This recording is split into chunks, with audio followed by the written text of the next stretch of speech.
রাষ্ট্রের তৃতীয় স্তম্ভ বিচার বিভাগ। বিচারিক কার্যক্রম পরিচালিত হয় আদালত থেকে। বরিশালের সেই আদালতই নিরাপত্তা ঝুঁকিতে। সংশ্লিষ্টদের অভিযোগ, এখানে প্রায় ঘটছে চুরির ঘটনা, মামলা করেও হয় না প্রতিকার। এজন্য পুলিশের উদাসীনতাকেই দায়ী করছে বিচার বিভাগ, যদিও পুলিশের দাবি তৎপর রয়েছে বাহিনীর সদস্যরা। প্রাণ সসের মাখামাখি টেস্ট নুডলসকে করে তোলে আরো ইয়ামি, আরো জোস। প্রাণ সসের বরিশাল আদালতে প্রতিদিন হাজারো মানুষের আনাগোনা। খাসকামরা থেকে বিচারকের মোবাইল, মামলার নথি, এসির যন্ত্রাংশ সহ গেল 10 মাসে 4টি চুরির ঘটনা ঘটেছে। প্রতিটি ঘটনায় মামলা হলেও নেই তার অগ্রগতি। 5ই আগস্টের পর থেকে তারা এই টহল টিম তুলে নেয় এবং সেখানে ঠিকভাবে ডিউটি হচ্ছে না। আমরা সকলেই বর্তমানে নিরাপত্তাহীনতার মধ্যে আছি। শুধু চুরি নয়, প্রতিপক্ষের উপর হামলার ঘটনাও ঘটছে আদালত চত্বরে।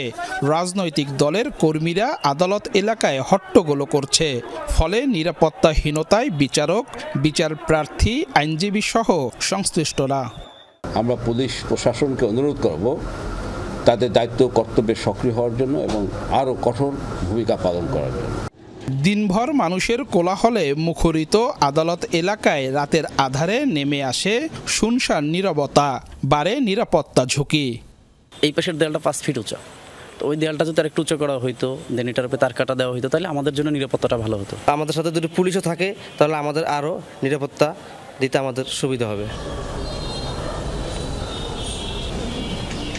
আদালতের প্রতিটি কক্ষে থাকে গুরুত্বপূর্ণ নথিপত্র ও আলামত।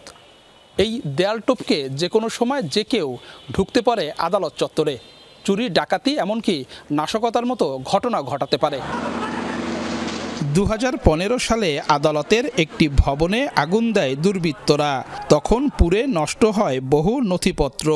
আদালতের নিরাপত্তা নিশ্চিতে অগ্রাধিকার দেওয়ার কথা বলছেন নগর পুলিশের প্রধান। আদালতে অনেক গুরুত্বপূর্ণ ডকুমেন্ট থাকে এবং এটা পুলিশের জন্য গুরুত্বপূর্ণ, দেশের জনগণের জন্য গুরুত্বপূর্ণ, এটার অগ্রাধিকার অবশ্যই থাকবে। সম্প্রতি চুরির ঘটনায় তোলপাড় হলে আদালতের রাত্রিকালীন নিরাপত্তায় পুলিশ মোতায়েন করেছে বিএমপি। কাউসার হোসেন, যমুনা নিউজ, বরিশাল।